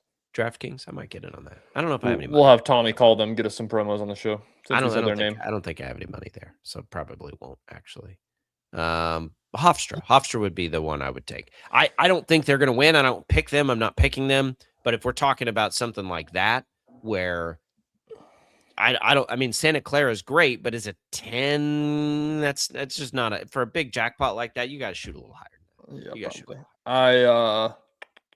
The 16 seed. Who's the 2 16s today? Long Island and who's the other one? Queens, I think, right? No, Queens. Queens is 15. I just saw it. Prairie View A&M. You can't even take them on the money line. They're 35.5-point underdogs to Florida today. You know what? Winners. Wichita State beat them. Big winners on Wednesday. Wichita State. What's Wichita? That's a fun exercise. The Wichita State beat 2 tournament teams. 3 tournament teams. 2 for sure. 3. South Florida. They beat 3 tournament teams. Mm-hmm. Who's the third? South Florida, Prairie View. Northern Iowa. That's right. Had a chance against St. Mary's. A good chance. St. Mary's disappointed me yesterday, but Texas A&M. I haven't even brought this up yet, by the way. I'm looking at this logo, St. Louis, from what they did yesterday. What the hell is a Billiken? I was trying to tell my kids. They brought up a good I've forever thought it was like a bird. Mythical good luck figure created in 1908. By who? Symbolizing things as they ought to be. The hell does that mean? All right, like a leprechaun, I guess. Good fortune. It looks a little bit like a doll. It seems to me like it's a little bit of like a baby cake situation. Is kind of what I took it as. It was a Missouri art teacher that did it, so that's kind of where you must have the tie to SLU there. I say this as I'm wearing a Jayhawk shirt. The hell's they a said Jayhawk? It's because apparently this is the lore here. The football coach John Bender looked like a Billiken. What the hell is a Billiken? Well, like that little creature, that little critter. Okay. You know exactly what the mascot looks like. All right. It was like a little doll, a good luck doll, like a troll doll, I guess, in the early 1900s. That's a Billiken, I suppose. Rick brings something up that we haven't talked about yet, and I haven't yet intentionally talked about this. There's a proposed tax right now. Have you seen this? Yeah. Proposed tax from Kansas lawmakers to place on all bets. Some states do this. So I need some precedent here. I don't understand why this needs to be on all bets and not just on all withdrawals or deposits. I agree. That's the confusing part. But it's like the same thing as like, perfect example is you go play at, WinStar, the big casino on the border there at Texas, Oklahoma. Yeah. They have, because it's technically like an Oklahoma State casino. I think it's not an Indian land. And so when you play blackjack, you have to put your bet, and then you also have to put your ante to play, which is like a quarter. And so like you have to bet a quarter every time you play a hand of blackjack. But you're not. Yeah. So the interesting thing on this, look, the government's going to find ways to tax us. Like I'm not taken aback. I'm more offended that we pay property taxes on things that haven't been valued yet. Like we're just making up values to things and charging taxes on that. That to me is more egregious than a betting tax. The thing on the bets is you potentially you pay a tax on money and you win the wager and you're paying the tax over and over and over and over and over again on the same money. Yeah. That's where, to me, it would make more sense. Just tax the deposits. Yeah, I saw our pal Alex Gold made the point of the difference of this, of the first thing you said of withdrawals and deposits, basically would be like, that's just tax that you're paying at the grocery store. If they implemented the tax that they're talking about here, it would basically be taxing you every time you took the groceries out of your fridge. Yeah, you've already paid taxes on the grocery. But we do this all the time. Right? Think about it this way. You pay income tax, right? You buy something with the money you already paid income tax on, and you pay sales tax. True. And then if it's a piece of property, if it's a car, you pay income tax, you pay a sales tax on the yearly car tax, yes. And then every year you pay property tax on that vehicle. Correct. So if anyone let's not be stunned that we might get double taxed on. So what does that mean? Does that mean, I've seen it different ways. I know some states basically they just take the juice out of the odds. And they could do that. But then how's a casino going to make money? So the casino basically unjuices the odds so that they pay the cut. Yeah, I look, it's to me, and I'm not opposed to this, by the way, at all. Like if this benefits the state, if they can generate money, because like it's not going to impact. I mean, I'm not a professional gambler, but if I was paying, let's call it 3%. I think it was 2, and then it was 3, and then I'm not sure exactly where the language of the bill is. We're looking into that, but let's say it's 3%. If I'm paying 3% on $100, and if I deposit $100 on the site and I got to pay $3, don't care. It's fine. Cost of doing business, cost of having fun, really. Now, professional people that do this and do it very seriously, that are like their margins are way different than mine. Mine are hit a wild bet in order to use those funds to sustain 2 more weeks of betting. Right. That's I don't do it the way that you're supposed to do it, but I'm not that serious about it. I just think it's a blast and it's fun. So I get the reservation from people that are living inside that margin, right? There are people that do this professionally. If they're 52% correct, they're killing it. Mhm. Well, if 52%, if you're losing your margin there on a tax, Yeah, I get it. For most people, this wouldn't be that big a deal.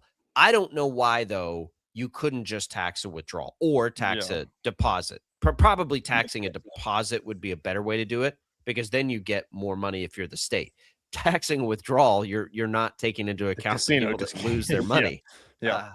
You'd want to tax the deposits. So if they did it that way, I'd be totally fine with it. Taxing all the bets just seems complicated. It does. Like, it seems confusing. Yeah, I agree. And yeah, you're exactly right. I think that there's also a little bit of the reason they want to do this is because of all of the, the blowbacks that we've seen of the bad side of betting, obviously, where you have people DMing college kids telling them how much they suck at basketball because they blew their bets and things of that nature. And the people that are doing that aren't the people that are us that are betting $10 on a team to win a basketball game. They're the people that on five leg March Madness parlays. Yeah, you're the people that are doing that are probably the people that are going to make a difference if you're putting a 3% tax in place. Will. Exactly. So that might be part of it. This may be a little bit of trying to put a little. I'll tell you that the betting sites are already sending emails saying reach out to your Congress people, and tell them no. They know what's going to happen. Yeah, they know it's going to hurt their business. Yeah, I think that this is a little bit of trying to put toothpaste back in the tube too, if you want to talk about it that way. I think that they're not getting enough money out of it. No, I think that Kansas did it, and then I think that now all the ugly side is making its way nationally. This isn't just a Kansas thing; other states do this. But I think that it's getting to the ugly side nationally sometimes, and this has been the biggest last calendar year of it that it's ever been, because it's everywhere now, and so that obviously makes the most headlines. And I think that this is a little bit we should hedge a little bit. We can't like the lottery has probably taken more hard-earned dollars from people in general than, and we pretend like the lottery is all rainbows and sunshine. So great. Like I am pro, and I think people that listen to this show know this. I'm pro make your own decisions. I'm pro guardrails to help people that might have a problem 100%, but I'm pro make your own choices, right? We're adults. It's America. Make your own choice. If you want to bet, great, bet. Have fun like we do. If you don't, great. You're much smarter than we are because you keep your money in your pocket. It's fine. I have no problem with it. I think what we might be seeing is the state's not getting quite the return it had hoped for, or at least there's enough, because people are complaining about, well, the state only got what out of betting? Well, this is supposed to be this whole big thing. So look, you're going to have predictive markets getting into this game. Are they regulated this same way? Yeah. Because you can go basically sports bet in predictive markets now. How do they get regulated? Are you going to put them? Are they classified the same way? This isn't a simple thing that's being proposed. I will not be surprised. I will bet you they do something. But remember, if you do this to, DraftKings, BetMGM, Bet365, Caesars, all the different ESPN things, like if you do it to one and you do it to them, what's going to prevent the predictive market? What is it? Kalshi? Robinhood? What's going to prevent them from stepping in? Robinhood is not that. Robinhood is just an investment website. No, I think Robinhood's getting there. I think Robinhood's doing this too now. Pretty sure. So do you tax every deposit into an account you're potentially buying stocks with?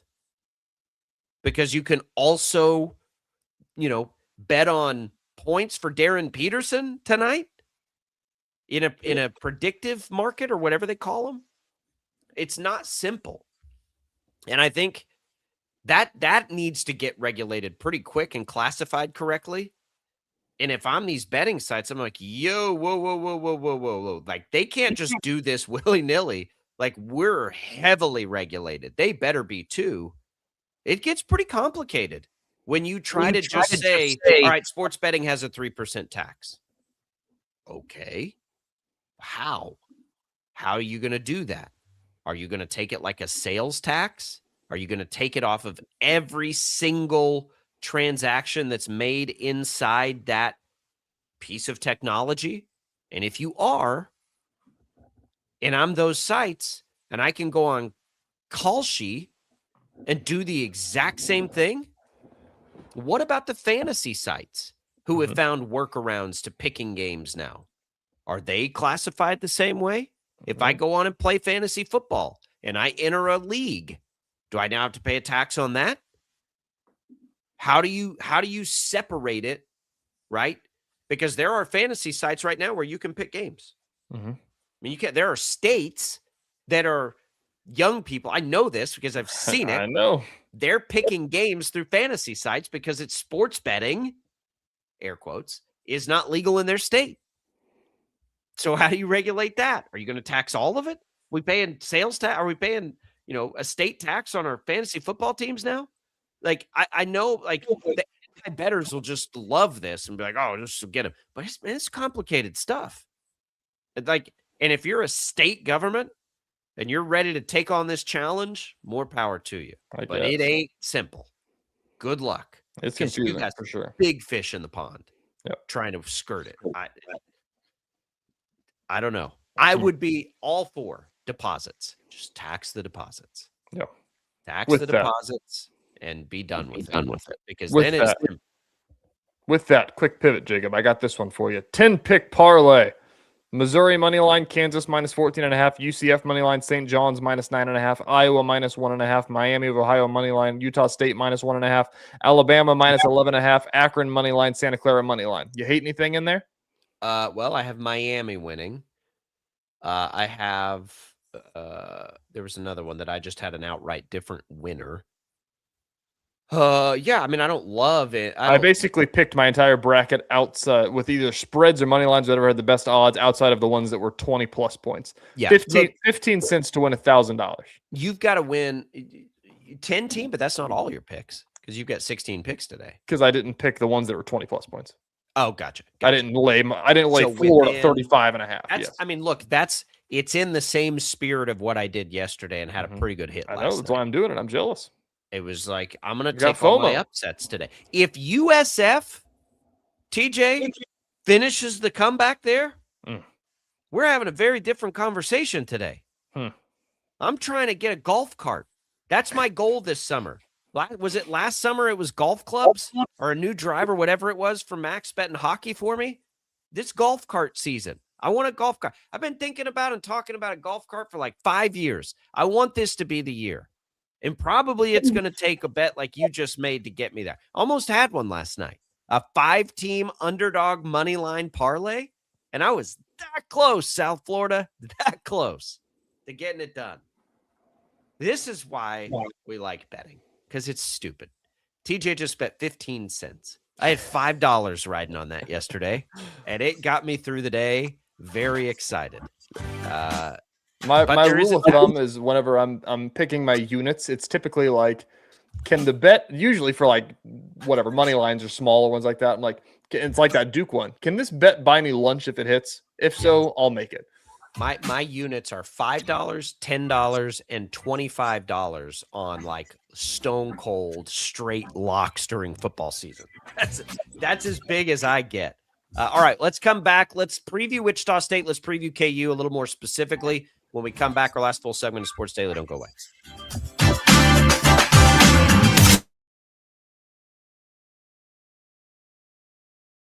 Lightning, hail, tornadoes, flooding. It's the worst of severe weather, and it's coming. Spring brings warmer temperatures, but also dangerous weather conditions. Stay up to date day or night with the Storm Team 12 weather app. You'll get accurate forecasts so you can plan ahead and stay safe, no matter the weather. Download the Storm Team 12 weather app, brought to you by Stutzman's Greenhouse. The future of television has arrived. Next Gen TV is here with stunning video, movie theater quality sound, enhanced voice clarity, and interactive features, all upgradable for the future. Learn more at watchnextgentv.com.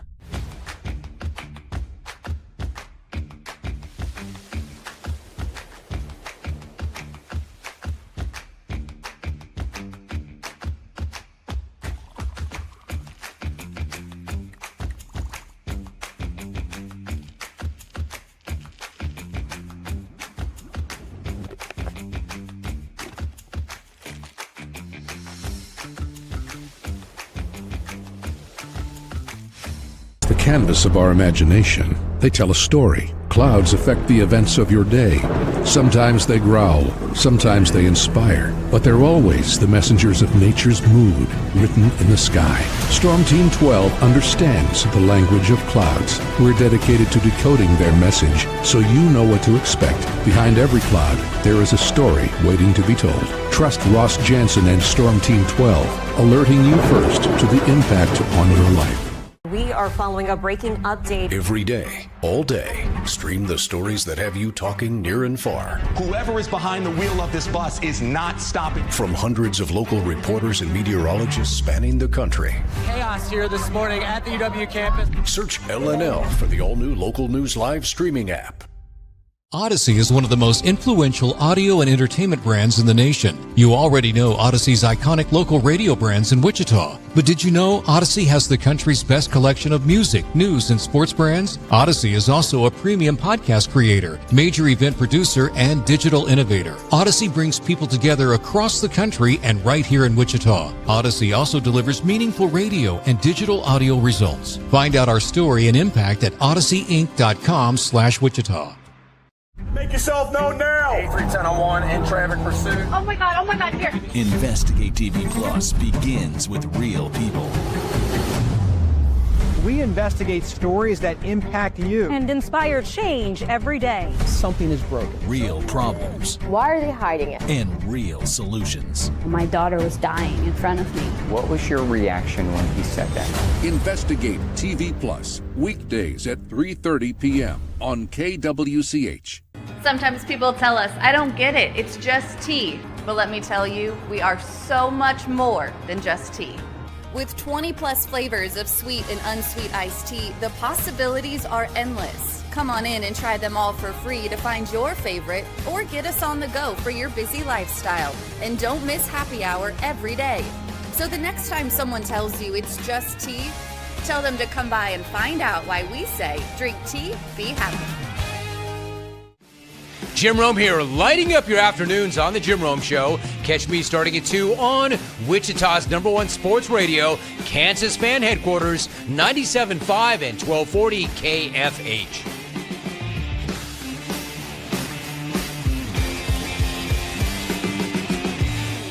Mornings are busy. We're here to make your mornings better. We report the stories that affect you. 3 more hospitalized from contaminated apple juice just a day after the FDA issued a recall. We're here to make your mornings better. Closing east and westbound lanes of K96 for repairs. With 12 News, you're prepared for your whole day. Scattered thunderstorms across the state into the afternoon. Stay a step ahead with 12 News this morning on KWCH and KSCW.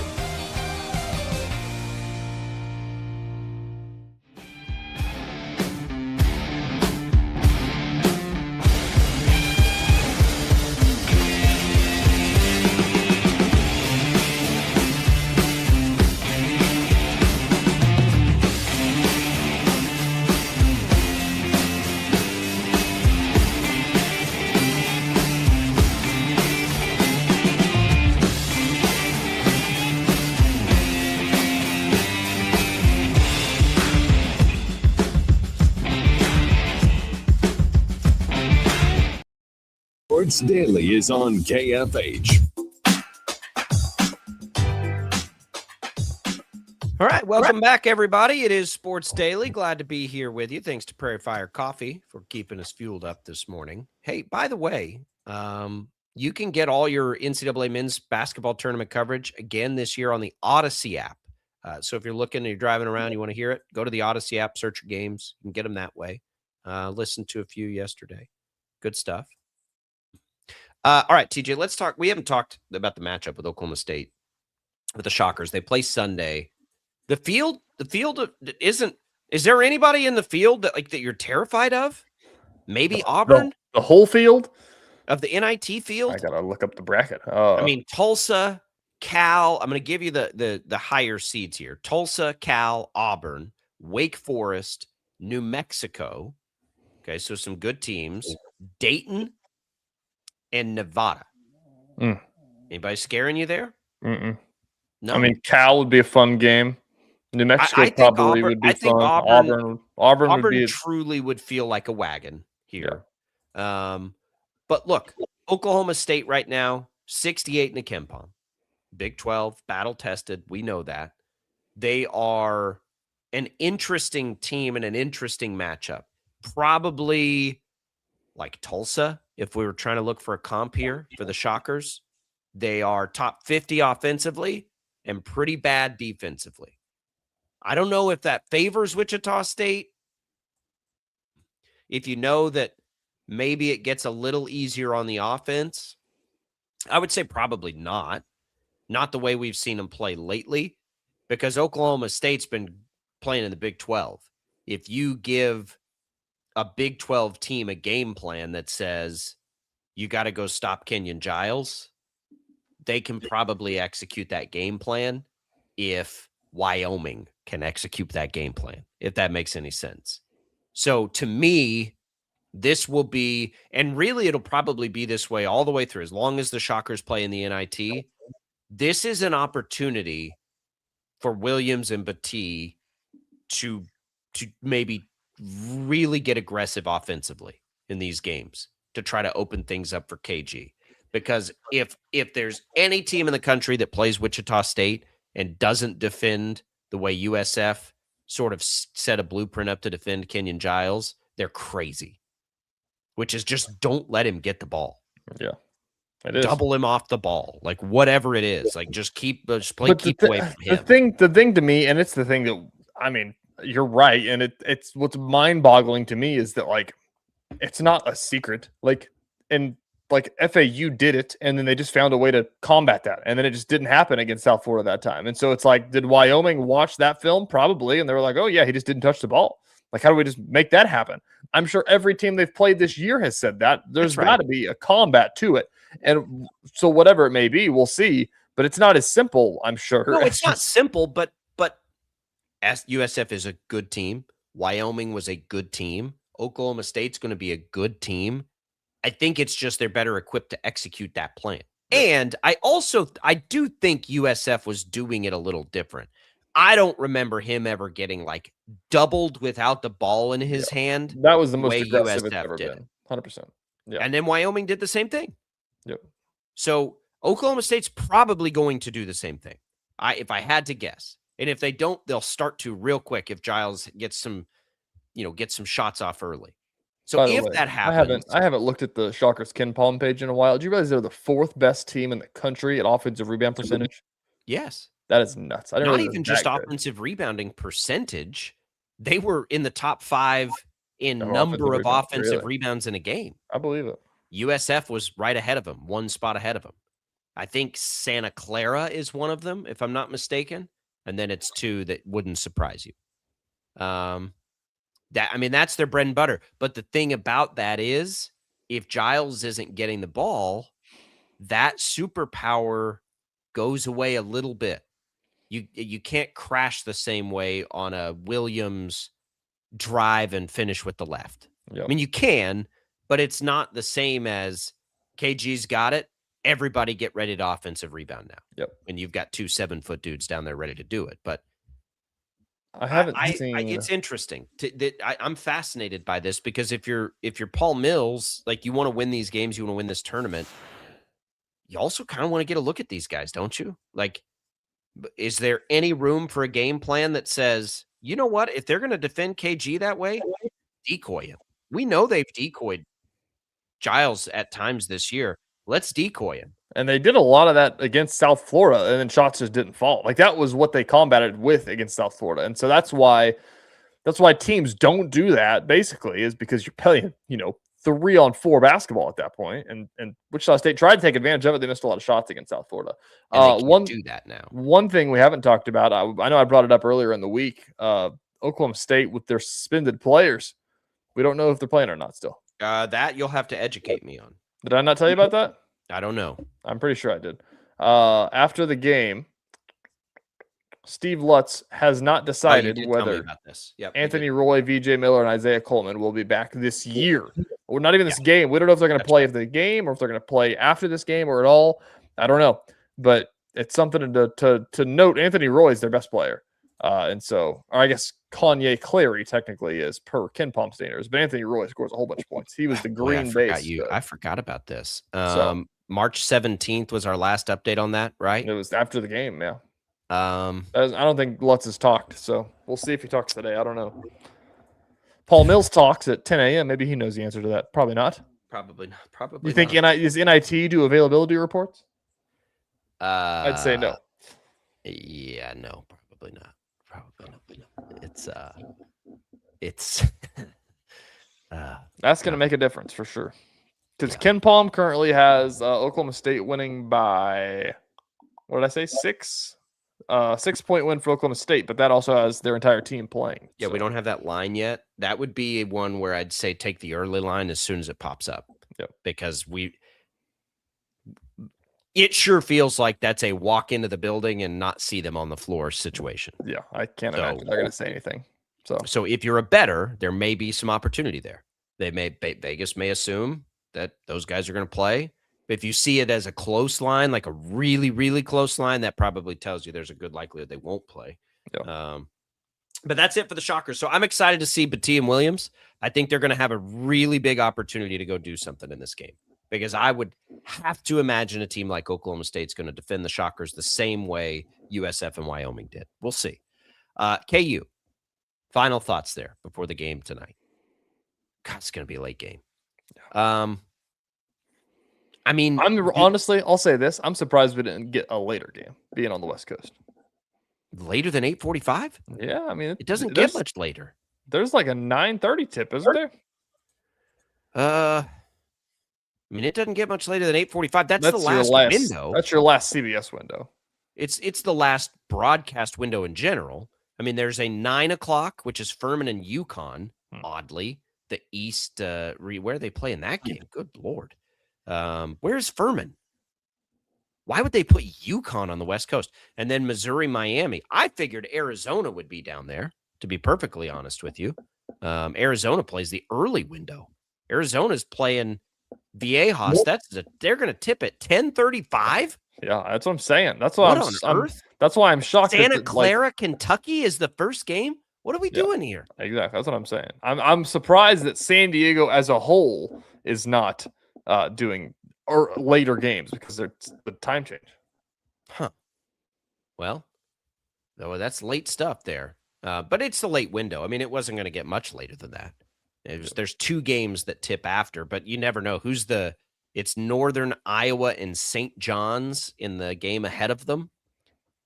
That's going to be a defensive struggle, probably. Yeah, over under. Is that the lowest over under of the day? No, almost. That one's at 131. Iowa Clemson is at 129.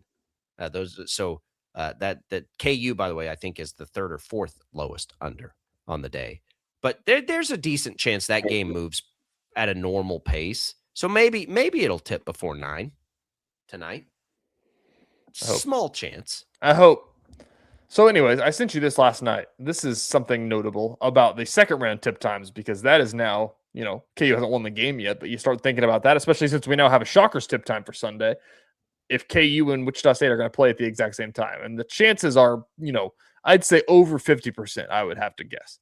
It's pretty close that they will coincide with each other.